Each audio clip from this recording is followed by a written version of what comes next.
Hello everybody, my name's the Longhaired Squirrel and welcome back to another YouTube video. And today I'm going to be talking about Battlefield 2018, specifically the setting. Now some of you may be saying, whoa, that's ages away, that's in 2018.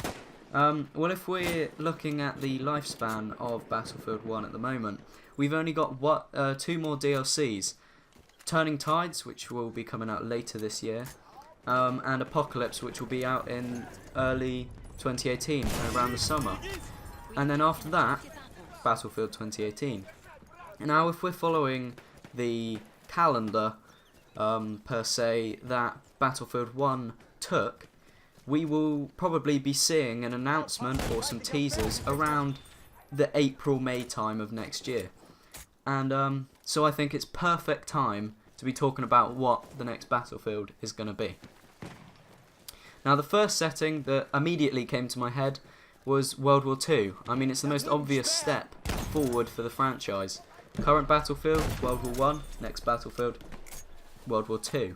Call of Duty has obviously taken that road to please many of its fans, which have left the franchise because of the sci-fi settings that the Call of Duty developers have taken over the past few years.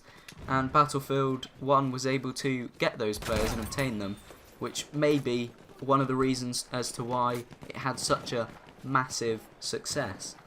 Now, I think that World War II would be a great setting, personally. I'm a massive lover of all the, World War II movies and things like that.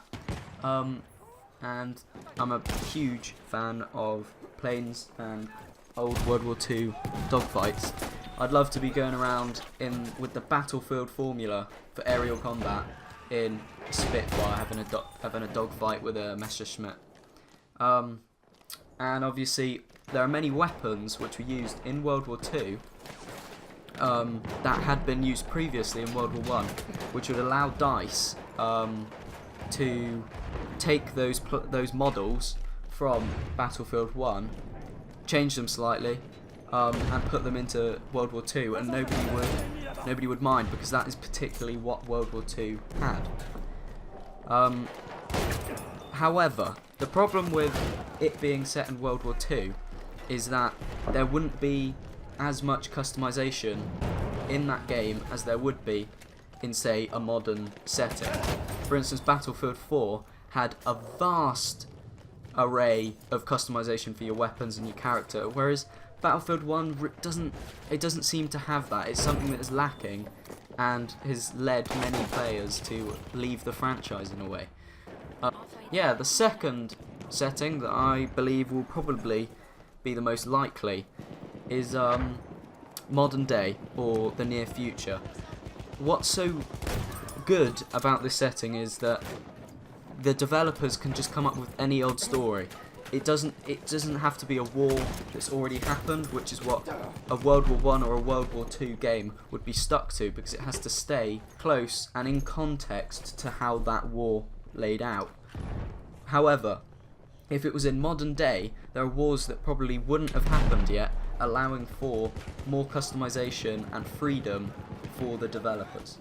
They can take over classic weapon models of the SCAR, the M4, etc. from Battlefield 4 and Battlefield 3, and I think it'd be a really good move by DICE to give that classic Battlefield flair to it. One of the problems which I had with Battlefield 1 was that there weren't those classic Battlefield moments per se. In Battlefield 4, those amazing, crazy moments happened because of the players. It's what the players did, and I feel like what DICE tried to do in Battlefield 1 was to make those amazing moments in the form of the behemoths, for instance, and it didn't pay off as much. However, bringing it back to that modern day, you could probably, hopefully, make those classic, amazing Battlefield moments. Well guys, that has been the video. If you'd like to see some more Battlefield videos, I've got about 4 or 5 Battlefield funny moments, and they'll be in the link in the description. Or if you'd like to see some Destiny content, I've got that up on my channel as well. Please don't forget to like, subscribe and share. We're almost at 50 subscribers and it'd be amazing to get there before Christmas. And I'll see you in the next video. Cheerio.